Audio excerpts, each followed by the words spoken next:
CEO panics without translator, until the nanny steps in and shocks everyone. Michael Johnson paced back and forth in the 30th floor conference room, breaking into a cold sweat as he glanced at the clock every few seconds. The most important negotiation of his business career would take place in 15 minutes, and he had just received the worst possible news. Mr. Johnson, translator Taniguchi was just hospitalized with appendicitis, his secretary Jennifer informed him, her voice trembling. He was in the taxi on his way here when he fell ill. Michael felt his world collapse. The Japanese investors from Nakamura Corporation were stepping into the elevator at that very moment, ready to discuss the $50 million contract that would save his company from bankruptcy.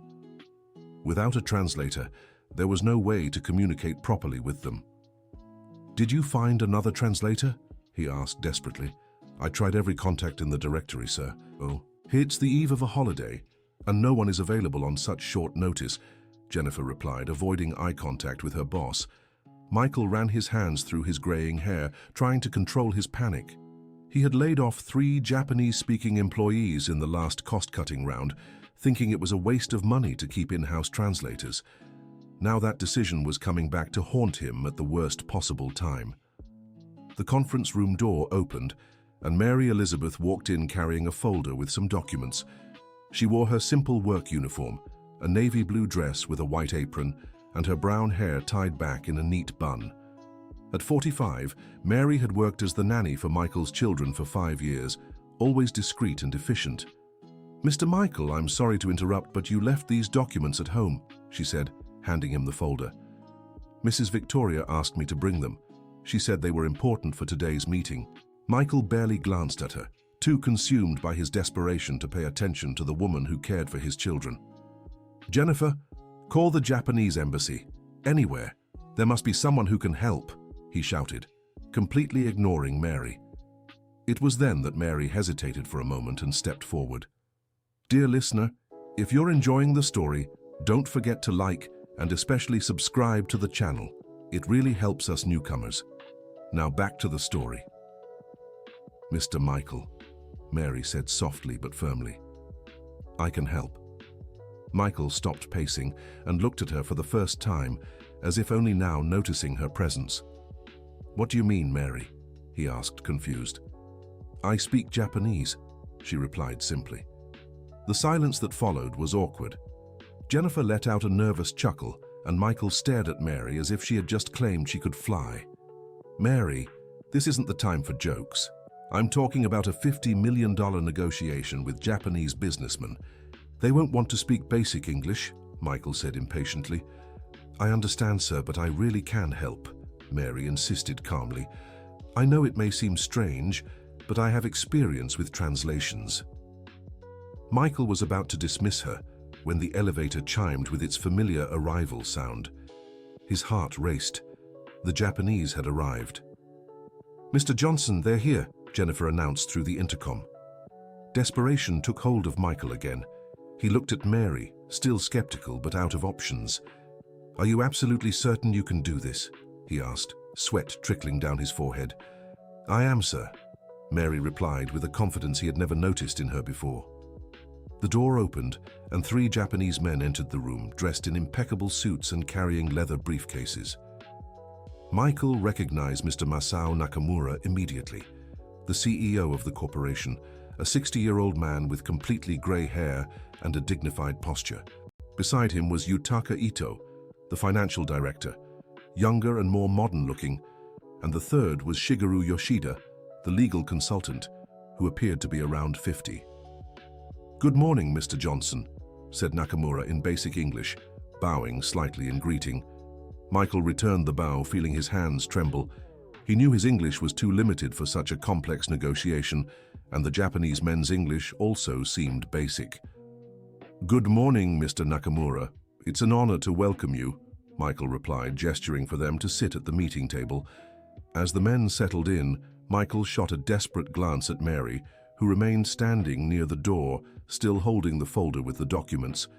Nakamura said something in Japanese to his colleagues, and they chuckled discreetly. Michael felt his blood run cold, imagining they might be commenting on the absence of a translator or questioning the company's professionalism. That's when Mary stepped forward and, to the absolute astonishment of everyone in the room, began speaking fluent Japanese.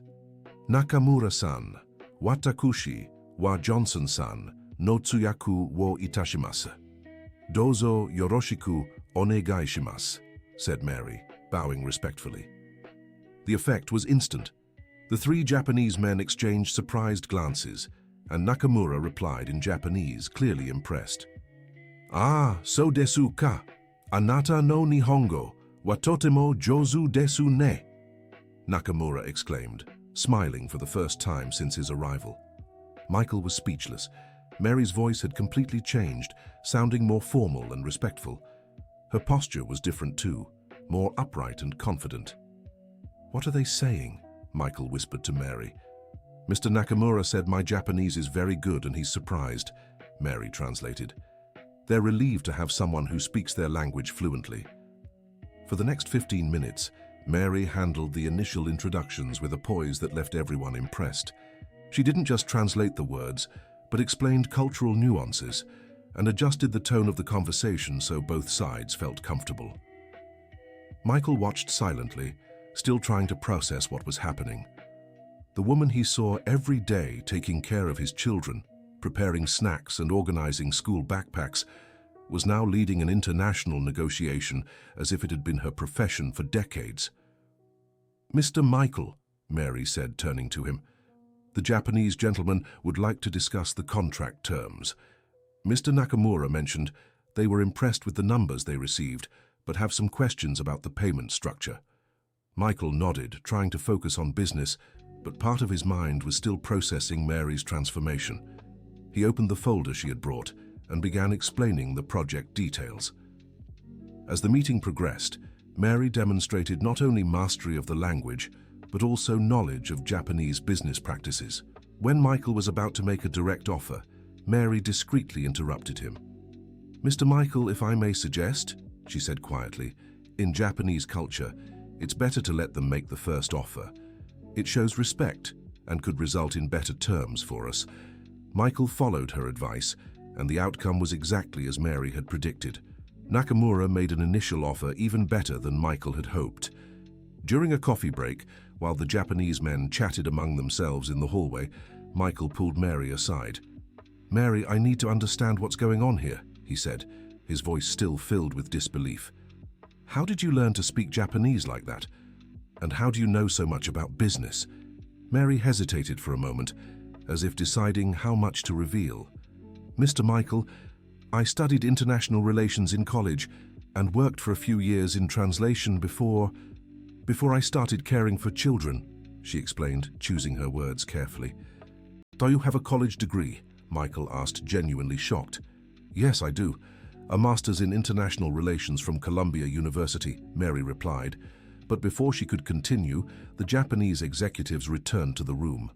The meeting resumed, and Michael found himself watching Mary with new eyes. Every gesture she made was calculated and professional.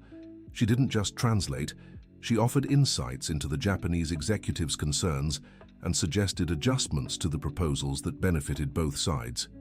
Yutaka Ito, the financial director, asked a complex question about market projections, and Mary translated with such technical precision that Michael realized she understood financial matters better than he had imagined. Mr. Ito is concerned about currency fluctuations in the American market, Mary translated. He'd like to discuss protection mechanisms against the dollar's volatility relative to the yen. Michael began to respond, but realized he lacked sufficient technical knowledge about international financial instruments. That was when Mary stepped forward.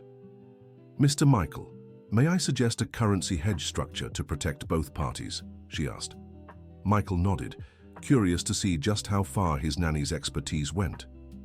Mary then explained, in both English and Japanese, a complex financial structure involving futures contracts and currency swaps. The Japanese executives exchanged glances, clearly impressed by the technical level of the discussion. Nakamura said something in Japanese that made Ito laugh and nod vigorously. What did he say? Michael asked. Mr. Nakamura said he rarely meets translators who understand as much about finance as they do languages, Mary translated. and Michael noticed a faint blush on her cheeks. The meeting, which was supposed to last an hour, was now stretching into its third. Michael had initially planned only a preliminary presentation, but the Japanese executives seemed so engaged in the discussion that they began negotiating specific contract details. It was during a debate about delivery timelines that something unexpected happened. The door to the room swung open abruptly, and Jason, Michael's teenage son, rushed in. "Dad, you forgot to sign my permission slip for the field trip, and I need to turn it in today or I can't go," Jason said breathlessly before noticing the others in the room. The 16-year-old froze mid-sentence upon seeing the Japanese executives, but his face lit up when he spotted Mary. "Aunt Mary," he exclaimed, using the affectionate nickname he always called her. "I didn't know you were here." Michael was about to scold his son for the interruption when Jason did something that left everyone in the room even more surprised. "Nakamura-san hajimemashite. Watakushi no namae wa Jason desu," the teenager said in Japanese, bowing respectfully to the visitors. Nakamura grinned broadly and replied in Japanese, clearly delighted to meet an American youth who spoke his language. Michael looked from Jason to Mary, then back at Jason, trying to process what he had just witnessed. "Jason," Michael said slowly, "since when do you speak Japanese?" "Aunt Mary taught me, Dad," Jason replied, as if it were the most natural thing in the world. "She's been teaching me Japanese, Mandarin, and Korean for the last 3 years. I thought you knew." The silence that followed was deafening. Michael felt as if the ground had vanished beneath his feet. For 3 years, Mary had been teaching languages to his son, and he had never known. Even worse, he had explicitly forbidden Jason from studying extra languages, thinking it was a waste of time and money. You taught my son 3 languages?" asked Michael, his voice nearly breaking. "Jason is a very dedicated student," replied Mary diplomatically. "In his free time, while he did his homework, we took the opportunity to practice." Nakamura said something in Japanese to Jason, who responded fluently. The conversation lasted several minutes, with Jason demonstrating not only knowledge of the language, but also of Japanese cultural aspects. "What are you talking about?" asked Michael, feeling completely lost. "Mr. Nakamura was asking about my studies and my plans for the future," explained Jason. "I told him I intend to study engineering and would like to do an exchange program in Japan." Michael looked at Mary with a mix of admiration and embarrassment. She had not only cared for his children with dedication, but had also educated them in ways he never imagined possible. "Mr. Johnson," Mary said gently, "Jason has always shown interest in other cultures. I simply nurtured his natural curiosity." Yutaka Ito made a comment in Japanese that made everyone laugh except Michael, who was still processing the revelations. "Mr. Ito said your son has better pronunciation than many Japanese executives who studied English for years," Mary translated. Jason smiled proudly but quickly remembered why he had come. "Dad, about the permission," he began. "We'll talk about it later," said Michael, still dazed. "Now go home and let me finish this meeting." Jason said goodbye to the Japanese men in their language and left the room, but not before giving Mary an affectionate hug and whispering something in her ear that made her smile. After Jason left, Nakamura made a lengthy comment in Japanese, gesturing toward the door where the boy had exited. "Mr. Nakamura said he was very impressed with the education your son received," Mary translated. "He mentioned he rarely sees Western young men so culturally prepared for international business." Michael nodded, but his mind was elsewhere. He was beginning to realize he had completely underestimated the woman who had worked in his home for 5 years. Dear listener, if you're enjoying the story, please take a moment to like and especially subscribe to the channel. It helps us a lot as we're just starting out. Now, back to the story. The meeting resumed, but Michael was different. He watched Mary's every move, every nuance in her translations. Every moment she displayed knowledge far beyond what he had ever imagined. During a discussion about legal aspects of the contract, Shigeru Yoshida, the legal consultant, asked a series of technical questions about American commercial law. Michael expected Mary to simply translate the questions, but she did something unexpected. "Mr. Johnson," she said. "Mr. Yoshida is concerned about some specific commercial law issues that might affect the contract. May I answer some of them directly? Michael nodded, curious. Mary then responded to Yoshida's questions in Japanese, citing specific articles of the American Commercial Code and comparing them with Japanese legal practices. The conversation lasted nearly 20 minutes, with the Japanese lawyer taking notes and nodding appreciatively.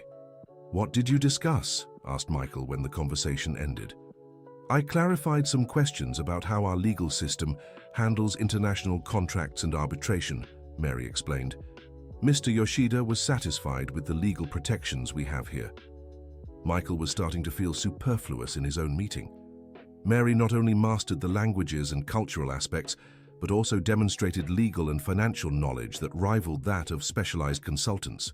"Mary," said Michael during another pause, "I have to ask, what kind of work did you do before coming to work for my family?" Mary hesitated again, and Michael sensed there was something important she still hadn't revealed. "I worked in diplomacy," she finally said.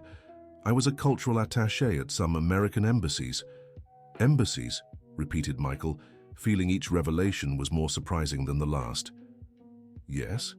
I worked at the American embassies in Japan, China, and South Korea. That's why I speak these languages," Mary explained. "I also did some consulting work for American companies looking to expand into the Asian market." Michael stared at her for a long moment, trying to reconcile the image of the nanny he knew with the diplomat he was discovering. "Why did you leave a career like that to take care of children?" he asked, genuinely confused. Mary's face darkened slightly. "My husband fell ill," she said simply. "I needed a job with flexible hours so I could care for him." Michael felt a tightness in his chest. For 5 years, Mary had cared for his children while simultaneously tending to a sick husband, and he had never even asked about her personal life. "Is he doing better now?" Michael asked, his voice softened.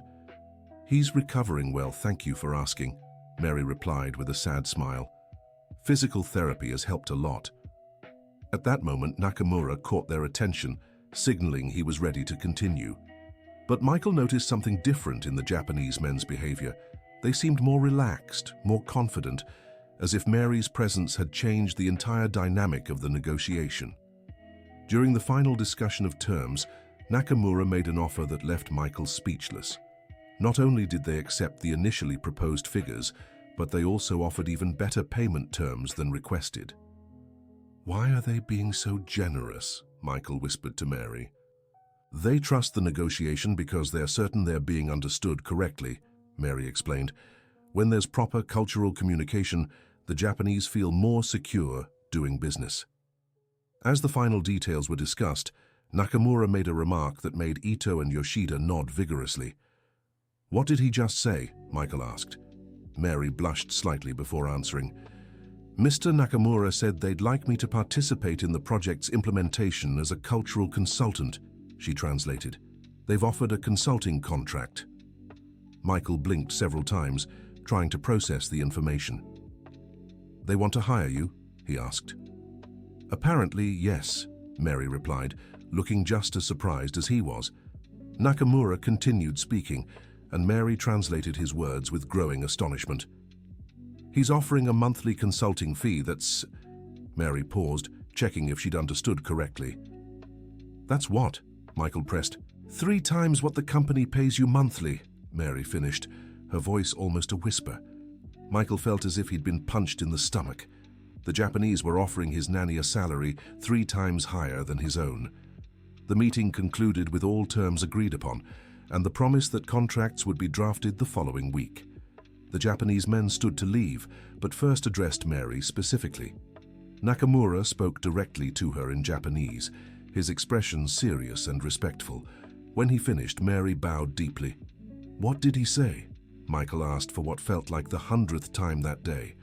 "He said it was an honor to work with someone who truly understands both our language and our culture," translated Mary, "and that he hopes to continue working with me in the coming months." After the Japanese delegation left, Michael was alone in the room with Mary and Jennifer, who had watched everything in silence, equally impressed. "Mary?" Michael said, sinking heavily into one of the chairs. "I don't even know where to begin. Mr. Johnson, I understand this must be very confusing for you, Mary replied, returning to the more formal tone she always used with him. Confusing is an understatement, Michael answered, running his hands over his face.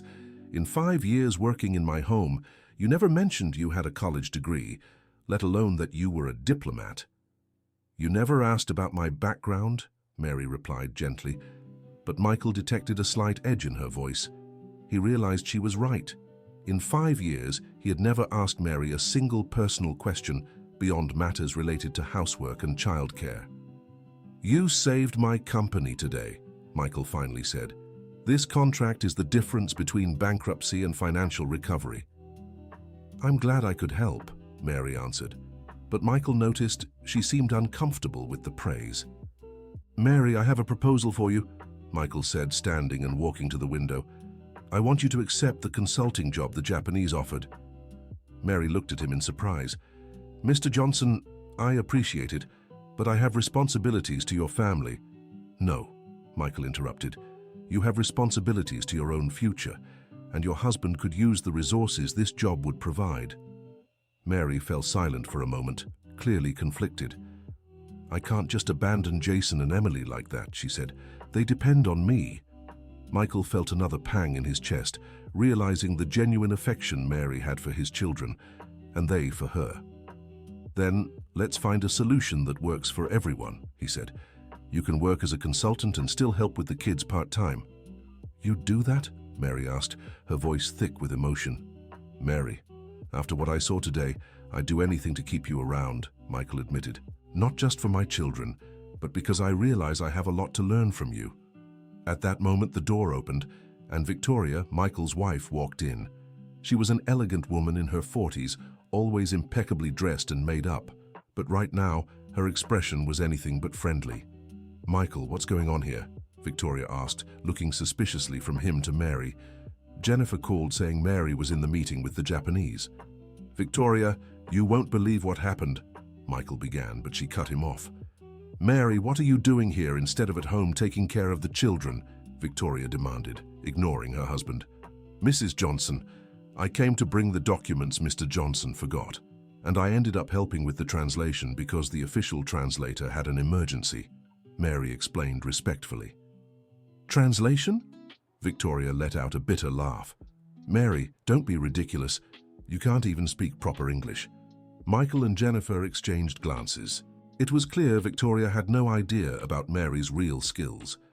Victoria, Michael said carefully, Mary doesn't just speak English. She speaks Japanese, Mandarin, and Korean fluently, and she has a master's degree in international relations.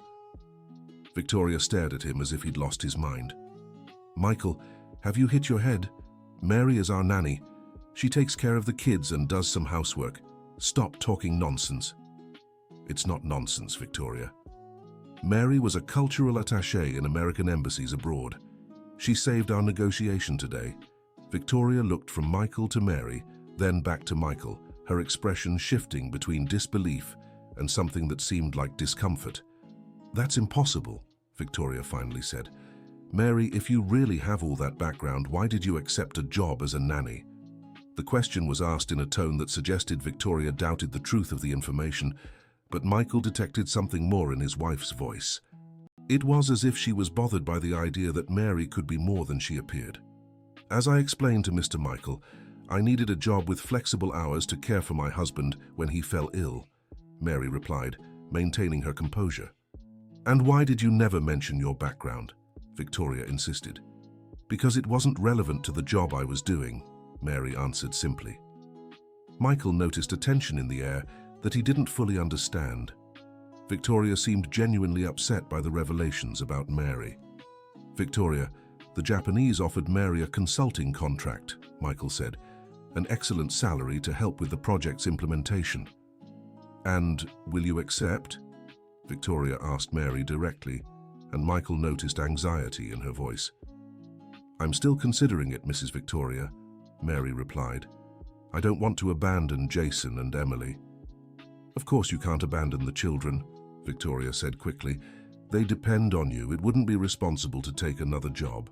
Michael realized his wife was actively discouraging Mary from accepting the opportunity, and it bothered him. Victoria, we can find a solution that works for everyone, he said. Michael, be realistic. Mary has responsibilities here. She can't just change careers midlife, Victoria argued. But Mary stepped forward, and Michael noticed a shift in her posture. It was the same confidence she had shown during the meeting. Mrs. Victoria, with all due respect, I'm 45, not 70, Mary said firmly. And I've always known my current situation was temporary. Victoria blinked, clearly surprised by Mary's assertiveness. Temporary, she repeated. Yes. When my husband fully recovers, I always plan to return to my original career, Mary explained. Working with your family was a blessing during a difficult time, but it was never my permanent intention. Michael saw his wife pale slightly. It was obvious Victoria had never considered the possibility of Mary eventually leaving the job. But the children, Victoria stammered, they're so attached to you. And I to them, Mary replied affectionately. That's why any transition would be done gradually and carefully. At that moment, the door opened again, and Emily, Michael's 8-year-old daughter, came running in. Aunt Mary, the girl shouted, running to hug the nanny. Mum said you were here. Why weren't you home when I got back from school? Mary knelt to meet the girl's height, hugging her tenderly. I had to help your daddy with an important meeting, Princess, Mary explained. But I'm done now. Can you teach me more Japanese today, Ba? Emily asked. I want to speak like Jason. Michael and Victoria exchanged glances. It was the first time Michael had heard that Mary was also teaching Emily Japanese. Of course, Princess. When we get home, we can practice a little, Mary replied, kissing the girl's forehead. Emily, what's this about learning Japanese? Victoria asked, trying to sound casual. Aunt Mary is teaching me Japanese, Mandarin, and Korean, Emily answered naturally. It's so much fun. She also teaches me about other countries and cultures. Michael looked at Victoria and saw that she seemed genuinely shocked. It was clear that his wife had no idea about the additional education Mary was providing for their children. How long has this been going on? Asked Victoria. Since she started working with us, replied Emily. Aunt Mary knows so many cool things. Michael felt a mix of gratitude and shame. Gratitude for the exceptional care Mary had given his children, and shame for never taking enough interest to discover the extent of that care. Emily, go wait in the lobby.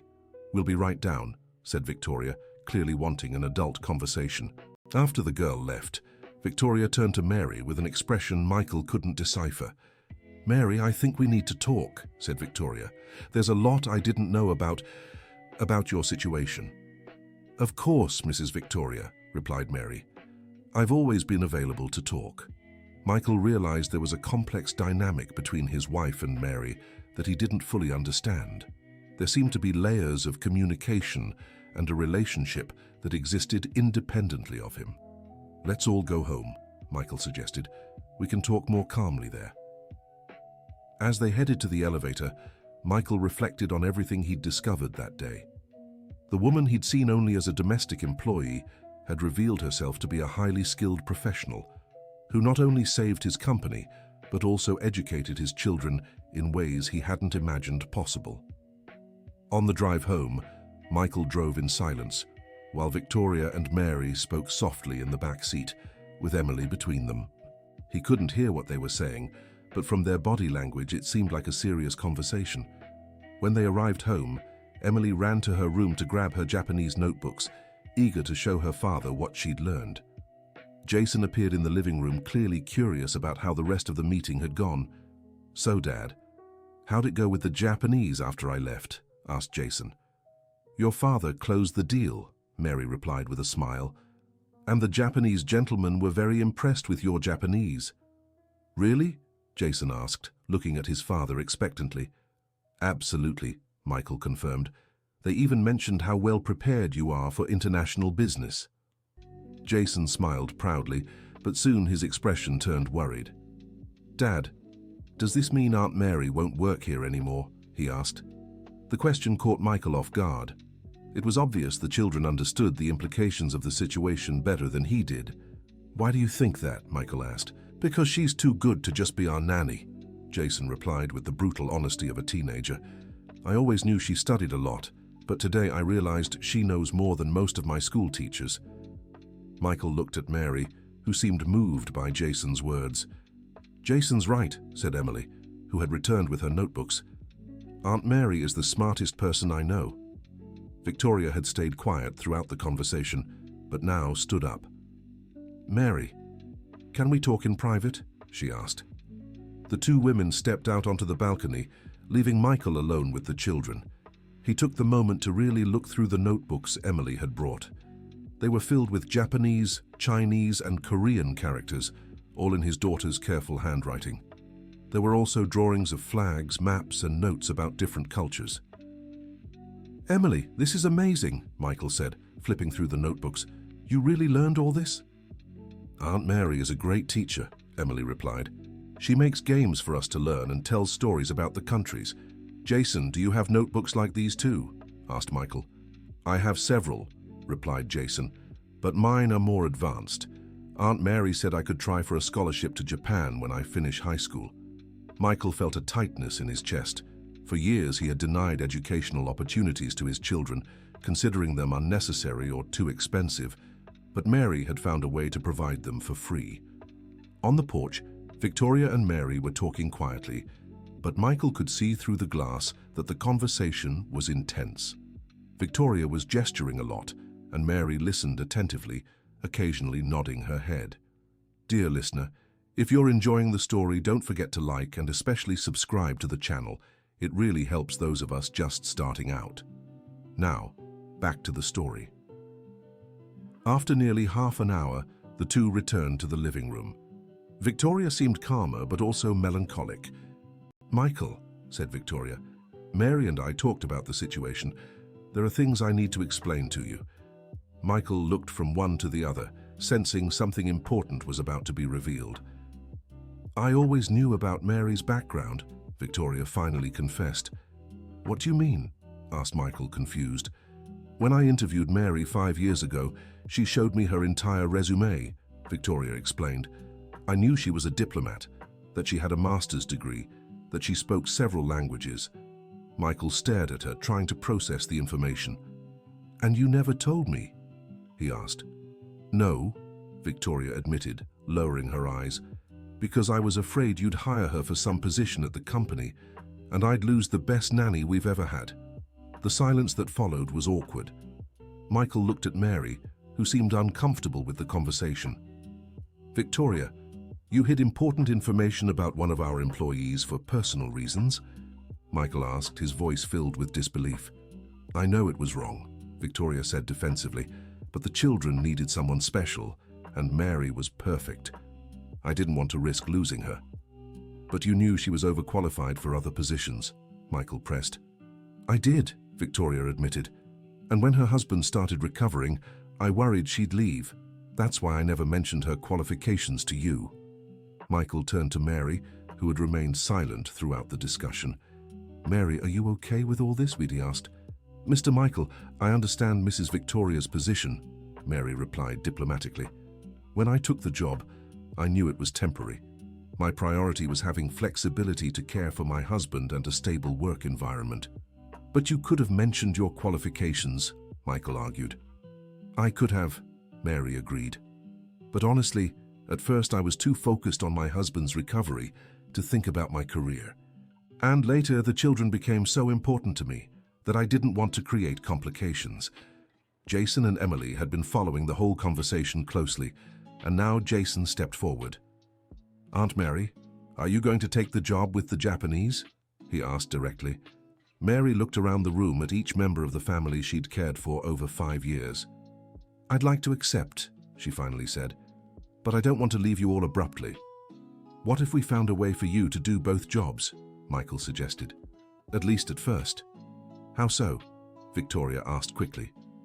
Mary could work as a consultant for the Japanese project during the day and keep helping with the kids in the afternoons and evenings, Michael explained, until we find a new nanny or the children adjust.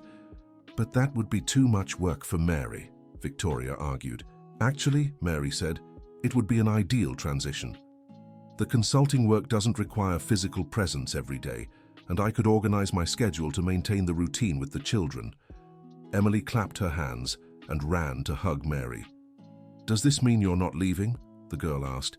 "It means I won't be leaving all at once," Mary replied, kissing the top of Emily's head.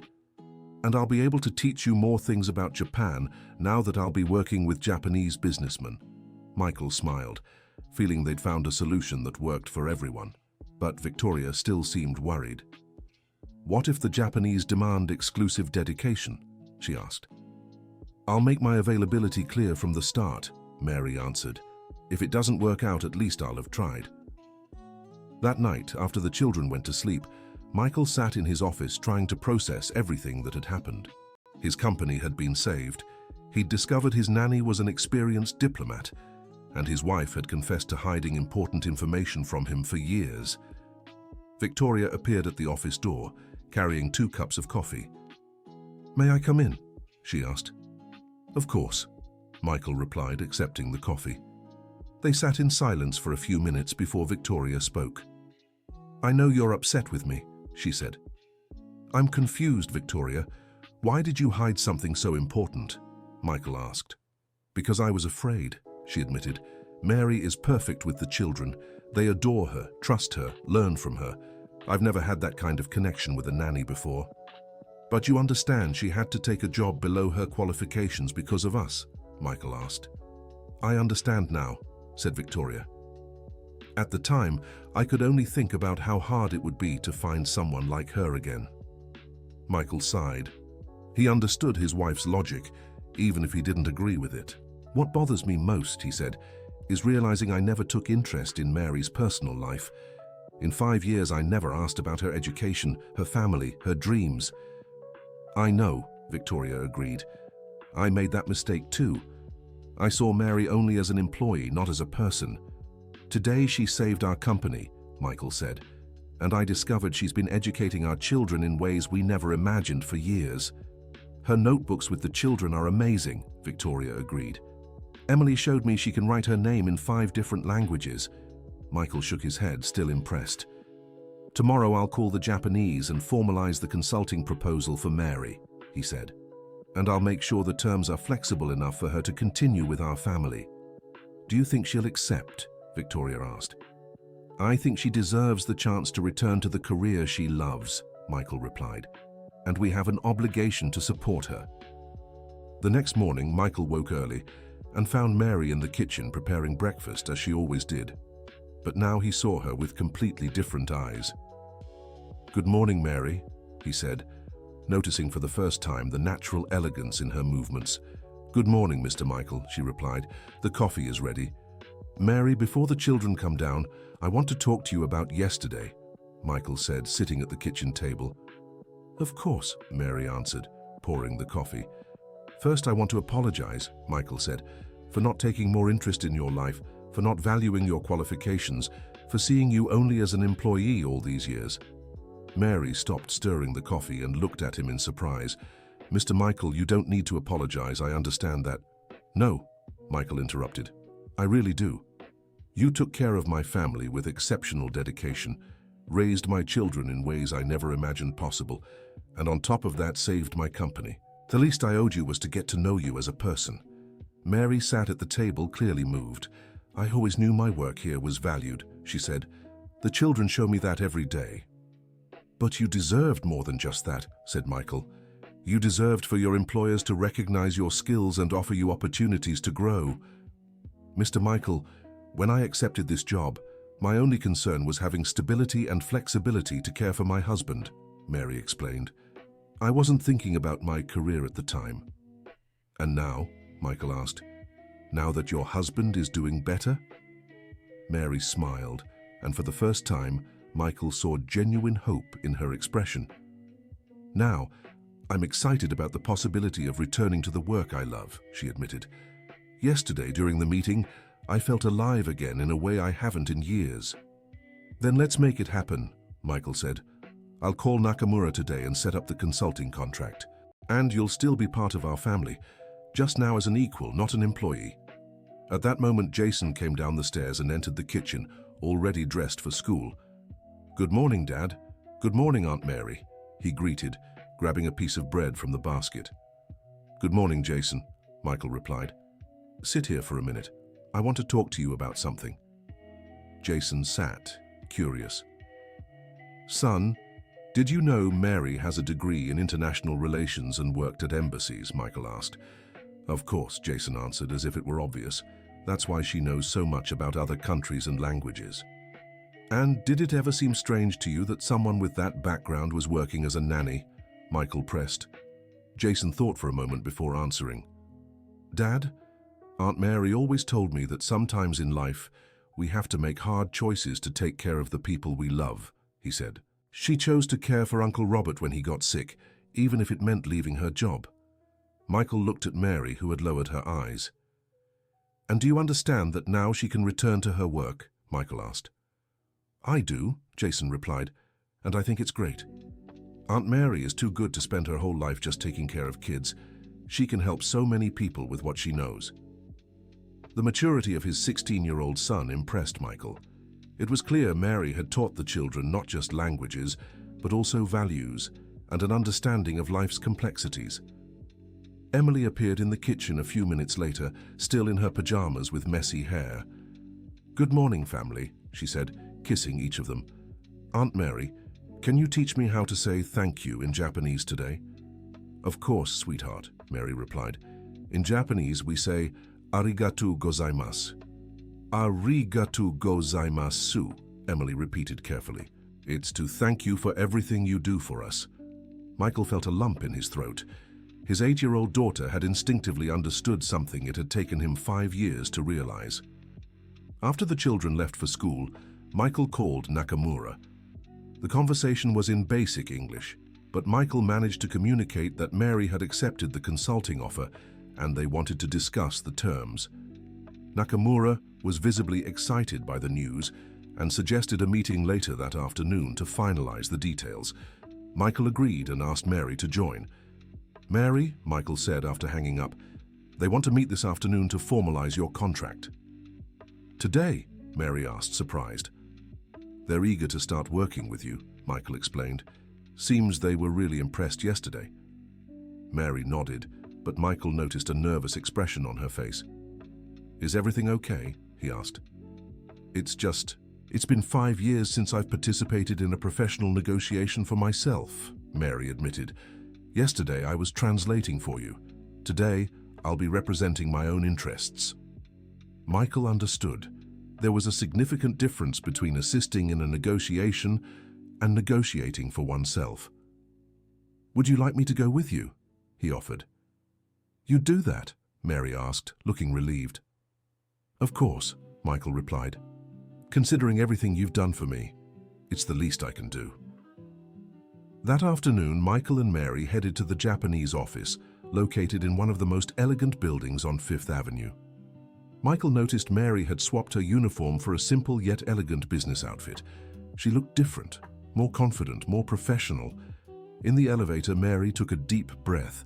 "I'm nervous," she admitted. "It's natural," said Michael. "But remember, you impressed them yesterday without even trying. Today, you just need to be yourself." The meeting took place in a conference room with a panoramic view of the city. Nakamura, Ito, and Yoshida were all present and greeted Mary with respectful bows. "Thank you very much for accepting our proposal," Nakamura said to Mary in Japanese. "The honor is mine," Mary replied in the same language. "I look forward to working with you." Michael watched the meeting unfold, impressed once again by Mary's transformation. She negotiated the contract terms firmly while maintaining appropriate cultural respect. When the Japanese tried to offer less schedule flexibility than she had requested, Mary politely but firmly explained her family needs. "I understand the project is important," she said in Japanese, "but my family is also a priority for me. I can guarantee excellence within the hours I proposed, but I can't compromise on my family commitments." Michael felt proud seeing Mary stand her ground. Far from being offended, the Japanese seemed to respect her honesty even more. By the end of the meeting, all terms had been agreed upon. Mary would have a 6-month consultancy with possible renewal, working 3 days in the office and 2 remotely.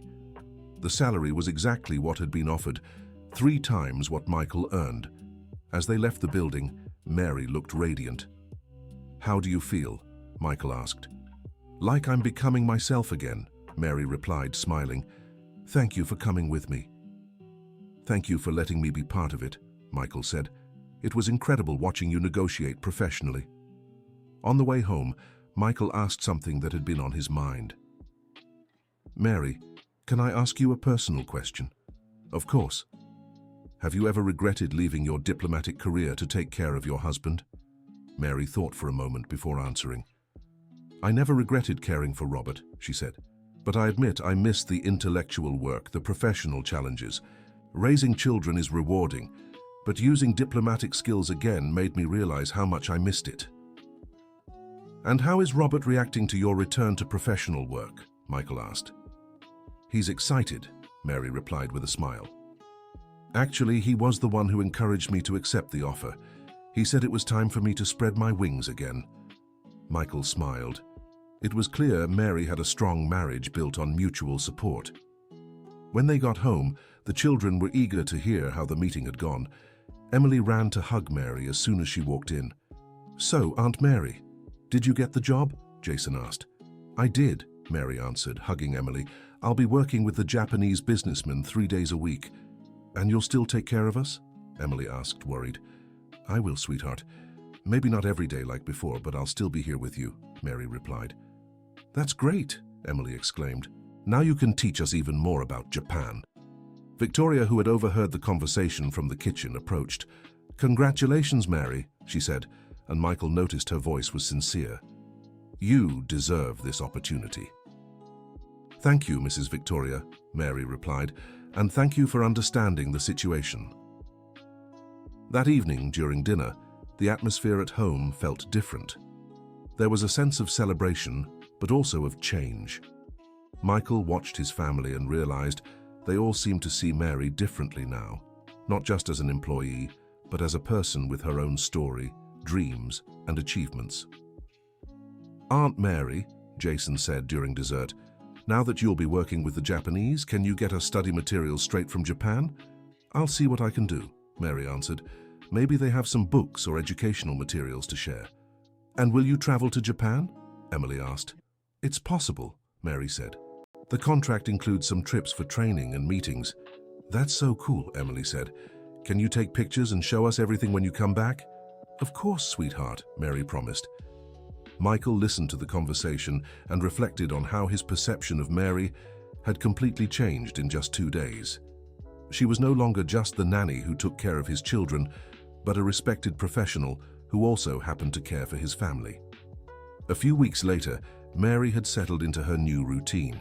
She worked at the Japanese office on Mondays, Tuesdays, and Wednesdays, and spent the other days with the children and working remotely. The adjustment went smoother than anyone expected. The project with the Japanese was progressing well, and Mary had become an essential cultural bridge between the two companies. She didn't just translate, she also explained cultural nuances that improved communication and prevented misunderstandings. Michael noticed Mary seemed more energized and confident. She spoke about her work with more enthusiasm and had found a balance that satisfied her both professionally and personally. One day, when Michael came home from work, he found Nakamura sitting in the living room, chatting animatedly with Jason and Emily in Japanese. Mary was translating for Victoria, who watched the scene with fascination. "What's going on here?" Michael asked, surprised but amused.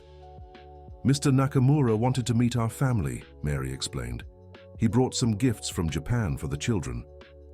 Emily ran to show her father a set of traditional Japanese dolls, while Jason proudly displayed a collection of original Japanese manga. "Nakamura-san was saying how exceptional Jason and Emily are for their age," Mary translated. "He's impressed by how much Japanese they speak."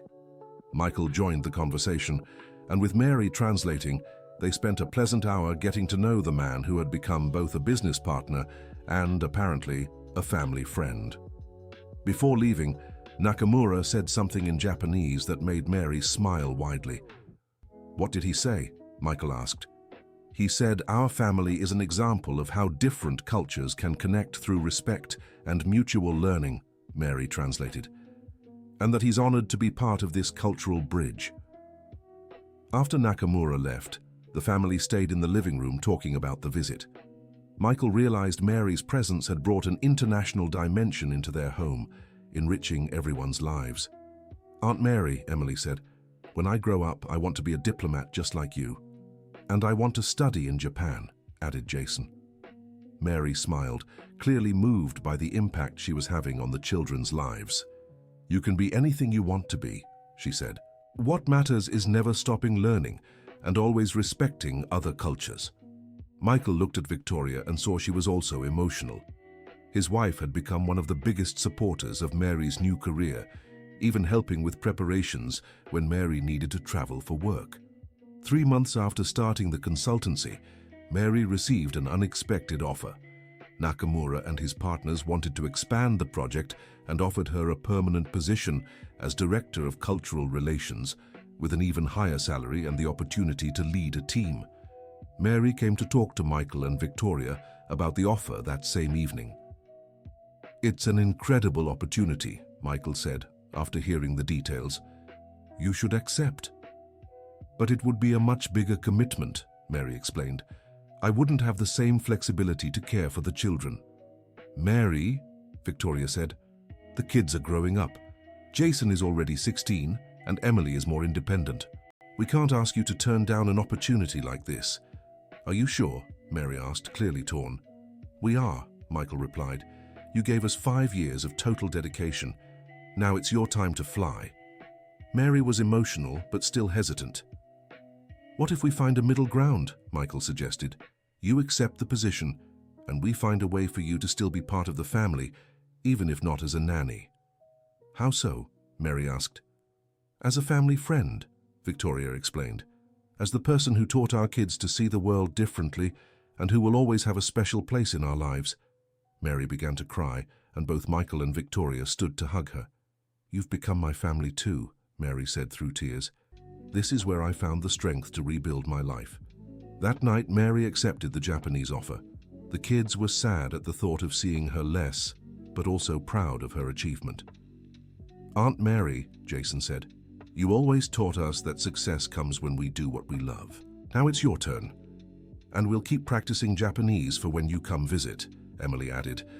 Mary hugged both children, promising she would always be part of their lives, even if in a different way. 6 months later, Mary had become one of the most respected executives in the cultural relations field in New York City. Her company had expanded to other Asian countries, and she traveled regularly for international negotiations. But she kept her promise to remain present in the Johnson family's life. She had dinner with them every Friday, helped Jason prepare for his exchange program in Japan, and continued teaching languages to Emily. Michael often reflected on how that desperate day, when the translator had an emergency, had changed all their lives. His company not only recovered but thrived with the international contracts Mary helped negotiate. His children had become cosmopolitan young adults, ready for a globalized world, and he himself had learned a valuable lesson about recognizing and valuing the people around him. Victoria had also changed. She became more attentive to the personal stories of those who worked for their family, and even started learning basic Japanese to communicate better when Mary brought colleagues over for dinner. Mary, in turn, had found the perfect balance between professional success and meaningful personal relationships. She often said that her experience caring for the Johnson family had taught her as much about empathy and human connection as her diplomatic training had taught her about international relations. Mary's husband, Robert, also benefited from the change. With the family's financial situation significantly improved, he could focus entirely on his recovery and even return to working part-time in his engineering field. A year after the transformation, Michael organized a party to celebrate the first anniversary of Mary's consulting business. The party was held at the Johnson family home, and in attendance were Nakamura and his business partners, Robert, some of Mary's co-workers, and of course, Jason and Emily. During the party, Jason gave a speech in Japanese that moved everyone. He thanked Mary for changing his worldview and announced that he had earned a full scholarship to study engineering in Japan. Emily, now 9 years old, performed a song she had learned in Mandarin, impressing the guests with her flawless pronunciation. Michael watched it all with a smile, remembering the day he had nearly panicked over not having a translator. That moment of desperation had become the catalyst for one of the best things to ever happen in his life. "What are you thinking about?" Wayne asked Victoria, joining him on the porch. "How we almost lost all of this because of pure prejudice," Michael replied. "If I hadn't underestimated Mary, we might never have discovered the treasure we had right at home. Sometimes the best things in life are right in front of us. We just don't see them," Victoria agreed. Mary approached them, carrying a glass of sake that Nakamura had brought. "Are you two okay out here?" she asked. "We're great," Michael said. "Actually, we were just talking about how you changed our lives." "You changed mine too," Mary replied. "When I took this job, I was just trying to survive a tough time. I never imagined I'd find a second family here. And we never imagined our nanny would become one of the most important executives in the city," Victoria teased. "I'll always be Aunt Mary to Jason and Emily," Mary said, laughing. "That will never change." Just then, Emily appeared on the porch. "Aunt Mary, Mr. Nakamura wants you to translate something for him," the girl said. "I'll be right there, sweetheart," Mary replied, but before going inside, she turned to Michael and Victoria. "Thank you for believing in me." "Thank you for saving my business and raising my children," Michael answered. "Thank you for showing me that family can form in the most unexpected ways," Victoria added. Mary smiled and went back inside, returning to the role she now balanced perfectly: respected professional and beloved member of the family. The party continued late into the night, filled with conversations in multiple languages, laughter, and the feeling that everyone was exactly where they were meant to be. Michael watched Jason practicing Japanese with the executives, Emily singing in Mandarin, and Mary moving effortlessly between groups, translating not just words but also cultures and hearts. When the last guests had left, Mary helped the family clean up, as she always did. But now she did it as a friend, not as an employee. "Mary," Michael said as they washed the dishes, "can I ask you something?" "Of course." "Do you think things would have been different if I had known your qualifications from the start?" Mary thought for a moment. "Maybe," she said. "But I think things happened the way they were supposed to. I needed time with your family to heal my own life, and you needed to learn to look beyond appearances." "You're right," Michael agreed. "Sometimes life's timing is perfect, even when we don't understand it at the time." "And now," asked Victoria, "how do you see the future?" "I see endless possibilities," replied Mary, smiling. "For me, for you, for the children. The world has become smaller and bigger at the same time." Michael nodded, understanding exactly what she meant. The world had become smaller because they had learned to connect with other cultures, but bigger because the opportunities now seemed limitless. When Mary finally went home that night, the Johnson family stayed in the living room talking about the day. "Dad," said Jason, "do you think if Aunt Mary hadn't shown up that day, you would have lost the contract?" "Absolutely," replied Michael, "and probably the whole company." "It's funny how a medical emergency can change everyone's life," observed Emily with the unexpected wisdom of children. "That's true," agreed Victoria. "If the translator hadn't gotten sick, maybe we would never have discovered who Mary really was." "Or maybe we would have found out another way," said Michael. "Her talent was too great to stay hidden forever." They talked for another hour before going to bed, each reflecting on how their lives had changed. Michael was the last to go upstairs, lingering in the living room for a few minutes, looking at the family photos on the shelf. There were pictures from trips, graduations, birthdays, and in many of them, especially the most recent ones, Mary appeared, no longer as an employee in the background, but as an integral part of the family, smiling beside the children she had helped raise. Michael picked up a recent photo from Emily's birthday party, where Mary was teaching the little girl how to write her name in Japanese characters.